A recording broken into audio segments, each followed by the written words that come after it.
டிவிஎஸோட first முயற்சி அந்த premium 150cc செக்மெண்ட்டை charge பண்ணுறதுக்கு என்டார்க் 150 இந்த வண்டி எப்படி இருக்குது ஓட்டுறதுக்கு, நீங்கள் இதை கன்சிடர் பண்ணுமா வேணாமான்றதை இந்த சின்ன டெஸ்ட் ரைடு வீடியோவில் நான் உங்களுக்கு சொல்ல முயற்சி பண்ணுறேன். Welcome to Rav Nitro. வீடியோக்குள்ளே போகிறதுக்கு முன்னாடி என்டார்க் 150 டிவிஎஸ் சொல்கிறது என்னென்னா, அடுத்து வளர்ந்து வர 150cc மார்க்கெட்டை பிடிக்கிறதுக்காக நாங்கள் 125லேருந்து 150க்கு அப்கிரேட் ஆகிருக்கோம், இன்னொரு செக்மெண்ட்டை பிடிக்கிறதுக்கு ட்ரை பண்ணுறோம் அப்படின்னு சொல்கிறாங்க. பட் அப்கமிங் எமிஷன் நார்ம்ஸ்னால் மேபி 125 வந்து ரொம்ப அண்டர் பவர்டாக ஃபீல் ஆக ஆரம்பிச்சிடும். 150 தான் அந்த பர்ஃபார்மன்ஸை மேட்ச் பண்ணுன்றதுக்காக அவங்க பண்ணியிருப்பாங்கன்னு எனக்கு என்னவோ லைட்டாக தோணுது. நீங்கள் என்ன நினைக்கிறீங்கன்றதை கமெண்ட்டில் சொல்லுங்கள். ஸோ என்டார்க் 150யோட டிசைன் அப்படின்னு எடுத்துக்கிட்டிங்கன்னா ரொம்ப போல்டாக, ரொம்ப அக்ரெசிவாக இறங்கியிருக்காங்கன்னே சொல்லலாம். ஏன்னா ஃப்ரண்ட் எண்ட்லேருந்து ரியர் எண்ட் வரைக்கும் அவங்களோட கலர்ஸில் ஆரம்பித்து அவங்களோட எட்ஜி பேனல்ஸ் எல்லாமே வந்து பார்த்திங்கன்னா ரொம்ப ஸ்ட்ரைக்கிங்காக இருக்குது. எஸ்பெஷலி என்டார்க் 125யோட டிசைனை ரியர் குவார்ட்டரில் அவங்க ரீடைன் பண்ணியிருந்தாலும் மோரர்லெஸ் ஃப்ரண்ட்டில் வந்து பார்த்திங்கன்னா என்டையர்லி புதுசாக ஃபீல் ஆகுது. இந்த ப்ரொஜெக்டர் ஹெட்லாம்ப்ஸ் ஒரு ஸ்கூட்டரில் அப்படின்றது எனக்கு பிடிச்சிருக்கு. பட் என்ன கேட்டிங்கன்னா அந்த ஃப்ரண்ட் எண்ட், அந்த சின்ன விங்லெட்ஸ், அந்த ப்ரொஜெக்டர் ஹெட்லாம்ப்ஸை செட் பண்ணியிருக்க விதம் எல்லாமே ரொம்ப போல்டாக இருக்குது. மேபி ஜென்சிக்கு பிடிக்க வாய்ப்பு இருக்கா எனக்கு தெரியல. நீங்கள் என்ன நினைக்கிறீங்க? டிசைன் வந்து சப்ஜெக்டிவ், உங்களுக்கு பிடிச்சிருக்கா இல்லையா, நீங்கள் இதை கன்சிடர் பண்ணுவீங்களான்றதை கமெண்டில் சொல்லுங்கள். ஃபீச்சர்ஸ் பொறுத்த வரைக்கும் உங்களுக்கு வந்து முதல்ல 2 வேரியன்ட்ஸ் வருது. ஒன்று வந்து நான் டிஎஃப்டி வெர்ஷன், இன்னொன்று வந்து பார்த்திங்கன்னா டிஎஃப்டி வெர்ஷன். டிஎஃப்டி வெர்ஷனில் வந்து பார்த்திங்கன்னா உங்களுக்கு எல்லா ஃபீச்சர்ஸுமே அடங்கியிருக்கு. நான் டிஎஃப்டி வெர்ஷனில் அதுலேருந்து கொஞ்சம் கம்மியாக பழைய டிவிஎஸ் மோட்டார் சைக்கிள்ஸில் பார்த்த அந்த ஸ்மார்ட் எக்ஸ் கனெக்ட் சார்ந்த ஃபீச்சர்ஸ்லாம் வருது. ஸோ அந்த டிஎஃப்டி வெர்ஷன் எடுத்துக்கிட்டிங்கன்னா மொத்தம் 22 ஃபீச்சர்ஸ், அதுவும் குறிப்பாக ட்ராக்ஷன் கண்ட்ரோல், ப்ரொஜெக்டர் ஹெட்லாம்ப்ஸ் மாதிரி யூஸ்ஃபுல்லான ஃபீச்சர்ஸ். இன்னொரு விஷயமா அந்த இன்டெலிஜென்ட் ஸ்டார்ட் ஸ்டாப் சிஸ்டம் வந்து நீங்கள் சுத்தமாக ஆஃபும் பண்ணிக்கலாம், எவ்வளோ நேரத்தில் இன்ஜின் ஆஃப் ஆகுதுன்றதை நீங்கள் ப்ரீசெட்டும் பண்ணிக்கலாம். அந்த மாதிரி நல்ல ஃபீச்சர்ஸும் வருது. அதே மாதிரி social media notifications, naked style handle bar, இந்த மாதிரி ப்ரோச்சரை நிரப்புறதுக்காக டிவிஎஸ் வந்து எக்கச்சக்கமாக எழுதி வச்சுருக்காங்க. ப்ராப்பராக என்ன ஃபீச்சர்ஸ் இருக்கோ, இப்போ ட்ராக்ஷன் கண்ட்ரோல் வந்து ஓகே இட்ஸ் தேர், அதை போடலாம். எதுக்கு இவங்க வந்து 22ன்ற நம்பர் வரணுன்றதுக்காகவே சும்மா ஃபில்அப் பண்ண மாதிரி இருக்குது மிச்சம்லாம். என்டார்க் 150யோட இன்ஜின் வந்து பார்த்திங்கன்னா இதோட பேஸ் என்டார்க் 125யோடது. இன்ஜினோட சாசியை வந்து பார்த்திங்கன்னா அந்த கிராங்க் கேஸையே வந்து ஃபுல்லாகவே ஸ்ட்ரென்தன் பண்ணியிருக்காங்க. என்விஹெச் கம்மி பண்ணுறதுக்காக இன்னும் வேரியஸ் சிமுலேஷன்ஸ் மூலமாக ஆப்டிமைஸ் பண்ணியிருக்கிறதா சொல்கிறாங்க. அது மட்டும் இல்லாமல் டிவிஎஸோட patented O3 technology, oil cooled combustion chamber அப்படின்ற டெக்னாலஜி மூலமாக higher compression ratios, liquid cooling இல்லாமல் ரன் பண்ண முடியுது. ஏர் கூல்டு இன்ஜினை கம்பேர் பண்ணும்போது இன்னும் அதிகமாக ரன் பண்ண முடியுதுன்னு அவங்க கிளைம் பண்ணுறாங்க.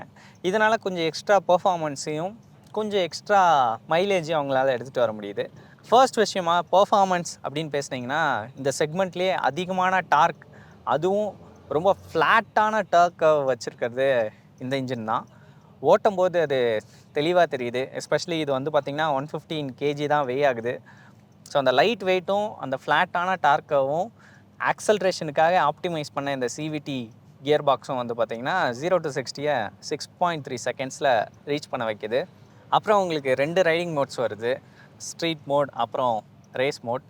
ரேஸ் மோடில் வந்து பார்த்திங்கன்னா உங்களுக்கு வந்து ஐகோ டெக்னாலஜின்னு ஏற்கனவே ஜூபிட்டரில் பார்த்த அந்த மோட்டார் வந்து இன்ஜினுக்கு அசிஸ்ட் பண்ணுற அதே டெக்னாலஜி வந்து இதுலேயும் கொடுத்துருக்காங்க. ஸோ ஸ்லைட்லி ஒரு புஷ் வந்து கொடுக்குது இன்ஜினுக்கு. எஸ்பெஷலி உங்களுக்கு அவுட்ரைட் ஆக்சலரேஷனாக இருக்கட்டும், இல்லை நீங்கள் சும்மா போயிட்டுருக்கீங்க ஒரு 20-30 போயிட்டுருக்கீங்க, ஃபுல்லாக வேக் பண்ணுறீங்க அப்படியா இருக்கட்டும், ரெண்டுத்துலேயுமே வந்து பார்த்திங்கன்னா அந்த மோட்ரு வந்து கன்சிடரபிள் டிஃப்ரென்ஸை வந்து ஏற்படுத்துது. ஒரு 70-80 கிலோமீட்டர்ஸ் ஸ்பீடு வரைக்குமே தொடர்ந்து அந்த மோட்ரு வந்து ஸ்டார்டிங்கில் ஆரம்பித்து 70-80 வரைக்கும் ஃபுல்லாகவே ஒரு ஹைப்ரிட் அசிஸ்ட் மாதிரி இந்த இன்ஜினுக்கு சப்போர்ட் பண்ணுறது வந்து நல்லாயிருக்கு. ஸோ அது மட்டும் இல்லாமல் இந்த இன்ஜின் வந்து போர் பெருசு, உங்களுக்கு வந்து இன்னும் பெரிய பிஸ்டன், பட் அது லைட்டராக இருக்குது. குறிப்பிடத்தக்க விஷயமா இதோட ரிங்ஸ் வந்து பார்த்திங்கன்னா பிஸ்டன் ரிங்ஸ் வந்து பிவிடி கோட்டடாக இருக்குது. ஃபிசிக்கல் வேப்பர் டெபாசிஷன் அப்படின்ற மெத்தட் யூஸ் பண்ணி ரிங்ஸ் மேலே ஒரு தின்னான ஃபைன் கோட்டிங் கொடுத்துருக்காங்க. ரொம்ப ரொம்ப ஹார்ட்னஸை வந்து அதை இன்க்ரீஸ் பண்ணி வேர் அண்ட் டேரை கம்மி பண்ணுது. இதனால் உங்களுக்கு வந்து லாங் லைஃப் வரும். பிஸ்டன் ரிங்ஸ் வந்து அவ்வளோ ஈஸியாக ஃபெயில் ஆகாது, வேர் அண்ட் டேர் கம்மியாக இருக்குன்றது தெரிஞ்ச விஷயம். ஸோ ஃபர்ஸ்ட் ஆஃப் இந்த இன்ஸ்ட்ருமெண்ட் கன்சோல் வந்து பார்த்திங்கன்னா டிவிஎஸோட ஆர்டிஆர் ஆர்ஆர் சீரிஸ், அந்த அப்பாச்சி சீரீஸ்லேருந்து உருவானது. அதனால் பார்க்குறதுக்கே ரொம்ப குவாலிட்டியாக ப்ரீமியமாக இருக்குது. அண்ட் தென் வந்து உங்களுக்கு அட்ஜஸ்டபிள் லீவர்ஸும் தராங்க, நல்ல விஷயம். அப்புறம் மூணாவது விஷயமாக நம்ம இந்த கன்சோலுக்கு வந்தோன்னா ரொம்ப ரொம்ப நல்லா ப்ரீமியம் ஃபீல் கொடுக்குதுன்னே சொல்லலாம். ஏன்னா இதுவுமே வந்து அந்த வண்டியிலேருந்து உருவானது தான், ஆர்டிஆர் 310லேருந்து. ஸோ உங்களுக்கு ப்ளூடூத் கனெக்டிவிட்டியில் ஆரம்பித்து ட்ராக்ஷன் கண்ட்ரோல் ஆன் ஆஃப் பண்ணுறது, ரைடிங் மோட்ஸை கண்ட்ரோல் பண்ணுறது எல்லாமே இதில் வந்துடுது. பார்க்கவும் ஓகே, நல்லா இருக்குன்னே சொல்லலாம். இந்த குவீன் எலிசபெத் இருக்காங்களே, அவங்க நாட் ஒன்லியே இங்கிலாந்து குவீன் பட் அங்க என்ன கிணறு வெட்டிட்டு இருக்காங்க பேசியா. அப்புறம் ஹேண்ட்லிங் பொறுத்த வரைக்கும் எனக்கு பிடிச்ச விஷயமும் இருக்குது, எனக்கு பிடிக்காத விஷயமும் இருக்குது. ஃபர்ஸ்ட் விஷயம் வந்து பார்த்திங்கன்னா இது வந்து ரொம்ப ரொம்ப ஃப்ளிக்கபிளாக இருக்குது. அந்த 115 kg வெயிட்டும் ரொம்ப ரொம்ப லைட்டான ஹேண்டில் பாரும் வந்து பார்த்திங்கன்னா ஈஸிலி டைரக்ஷன் சேஞ்சஸை பண்ண வைக்கிது. நீங்கள் நினைக்கிறதுக்கு முன்னாடியே வண்டி திரும்பிடுது. பட் எனக்கு பிடிக்காத விஷயம் அப்படின்னு பார்த்தீங்கன்னா இதில் வந்து மிட் கார்னர் ஸ்டெபிலிட்டி வந்து பத்தலை. ஒரு மாதிரி வண்டி வந்து லூஸாக ஆடிட்டே இருந்த மாதிரி எனக்கு ஃபீல் ஆச்சு ஏதாவது ஒரு கார்னர் எடுக்கும்போது. இன்னொரு விஷயமா வண்டியோட சாசி வந்து ஃபீட்பேக்கே தரல. என்ன நடக்குது கீழேன்றது எனக்கு அந்தளவுக்கு புரிஞ்சிக்க முடியல. ஃபார் எக்ஸாம்பிள் பழைய என்டார்க் 125 எடுத்துக்கிட்டிங்கன்னா அது வந்து ரைட் அண்ட் ஹேண்ட்லிங்கில் வந்து ஒரு இந்த செக்மெண்ட்டோட பெஸ்ட்னே சொல்லலாம். பட் இது வந்து more or less comfort side போன மாதிரி எனக்கு ஃபீல் ஆகுது. மெயின்லி ஃப்ளிக்கபிளாக இருக்கு, நான் ஒத்துக்கிறேன், ஈகராக இருக்குது டர்ன் இன் பண்ணுறதுக்கு. பட் அந்த ஸ்டெபிலிட்டி, அந்த கம்போஷர் பழைய 125ஓடது மிஸ் ஆகுது. அப்புறம் இன்னொரு விஷயம், இது வந்து ரொம்ப ஷார்ட்டான டெஸ்ட் ரைடு தான். நான் மிஞ்சி போனால் ஒரு 5-6 லேப் தான் எடுத்திருப்பேன் டிவிஎஸ் ட்ராக்கில். ஸோ மேபி இன்னும் லாங்கர் ரைடு எதாவது எடுத்துகிட்டு போனாலோ, இல்லை டிவிஎஸ் வந்து இந்த ப்ரீ ப்ரொடக்ஷன் பேட்ச்சில் வந்து சஸ்பென்ஷனில் எதாவது ஒர்க் பண்ணாலும் டிஃப்ரென்ஸ் இருக்குன்னு நம்பலாம். அப்புறம் குறிப்பிட்ட விஷயமா இதோட பிரேக்ஸ் வந்து எனக்கு ரொம்ப ரொம்ப பிடிச்சிருச்சு. எஸ்பெஷலி நீங்கள் ஹார்டாக ஃப்ரண்ட்டை கிராப் பண்ணும்போது சூப்பராக கம்ப்ளைண்ட் இல்லாமல் அப்படியே நிற்கிது. எமர்ஜென்சி பிரேக்கிங் சுச்சுவேஷனில் உங்களுக்கு வந்து பேனிக் பிரேக்கிங் பண்ணுறீங்கன்னா லைட்ஸ் வந்து பின்னாடி ஹசார்ட் ஃப்ளாஷ் ஆகுது, அதுவும் நல்லாயிருக்கு. நீ வேணா சண்டைக்கு வாடா, நீ வேணா சண்டைக்கு வா, வாடா வந்து வாடா. காம்படிட்டர்ஸை கம்பேர் பண்ணும்போது ஏற்கனவே சொன்ன மாதிரி இந்த செக்மெண்ட்லேயே அதிகமான டார்க் வந்து இதை தான் ஜென்ரேட் பண்ணுது. அண்ட் மோஸ்ட்லி இந்த செக்மெண்ட்டோட லைட்டஸ்ட்டுக்கு ஆன் பார் இருக்குது, இல்லை அதை ஸ்லைட்லி அண்டர் கட் பண்ணுது. ஃபார் எக்ஸாம்பிள் நீங்கள் வந்து ஏராக்ஸ் 155 எடுத்துக்கிட்டிங்கன்னா ஏராக்ஸ் வந்து மோர் பவர்ஃபுல். பட் அது வந்து ரொம்ப ஸ்டிஃப்லி ஸ்ட்ராங், ப்ராக்டிக்கலாக இல்லை அப்படின்றது நிறைய பேருக்கு தெரியும். அதே SR 160 எடுத்துக்கிட்டிங்கன்னா அந்த ஸ்கூட்டர் வந்து இப்போது அதோட சர்வீஸ் நெட்வொர்க்னாலேயும் பர்ஃபார்மன்ஸ் கம்மியாக இருக்குன்ற காரணத்தினாலையும் அது வந்து மெயின்லி அதோட சர்வீஸ் நெட்வொர்க்னாலே அது வந்து நான் எக்ஸிஸ்டன்ட் அப்படின்னே நடந்துக்கலாம்.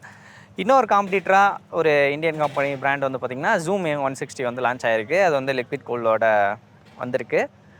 பட் என்டார்க் அளவுக்கு அது ஒரு ஃபினிஷ்ட் ப்ராடக்டாக இதுக்கு ஒரு டைரக்ட் காம்படிட்டர்னால் கிடையாதுன்னு தான் நான் சொல்லுவேன். ஏன்னா அது வந்து more of a sports tourer அப்படின்னு எடுத்துகிட்டு போகிறாங்க ஹீரோ தெரியல, எனக்கு புரியல. பட் டிவிஎஸ் என்டார்க் வந்து பார்த்திங்கன்னா ஒரு பயங்கரமான ஆப்பர்ச்சுனிட்டி டிவிஎஸ்க்கு இந்த டைமில் கரெக்டாக கேபிட்டலைஸ் பண்ணுறதுக்கு. ஆனால் இந்த டிசைன்னாலேயே அவங்க தோத்துட்டாங்களோ அப்படின்னு எனக்கு ஃபீல் ஆகுது. நீங்கள் என்ன நினைக்கிறீங்க? கமெண்ட்டில் சொல்லுங்கள். நீங்கள் இந்த ஸ்கூட்டரை கன்சிடர் பண்ணுவீங்களா மாட்டிங்களான்றது கமெண்ட்டில் சொல்லுங்கள். எஸ்பெஷலி இதோட ப்ரைஸ் வந்து பார்த்திங்கன்னா இன்னும் அவங்க ரிலீஸ் பண்ணல, அதுக்கும் வெயிட் பண்ணுவோம். அதை கமெண்ட்ஸில் பின் பண்ணி வைக்கிறோம். அதை பற்றி என்ன நினைக்கிறீங்கன்றதையும் கமெண்ட்டில் போடுங்க, ஒர்த்தா இல்லையான்ட்டு. ஸோ கூடிய சீக்கிரம் மீடியா வண்டி வந்து வரும், நம்மக்கிட்ட வரும், கொஞ்ச நாள் இருக்கும், ட்ரைவ் பண்ணி பார்க்கலாம் அப்படின்றத நம்புவோம். So until then it's Daniel signing off from Rav Nitro. Thank you.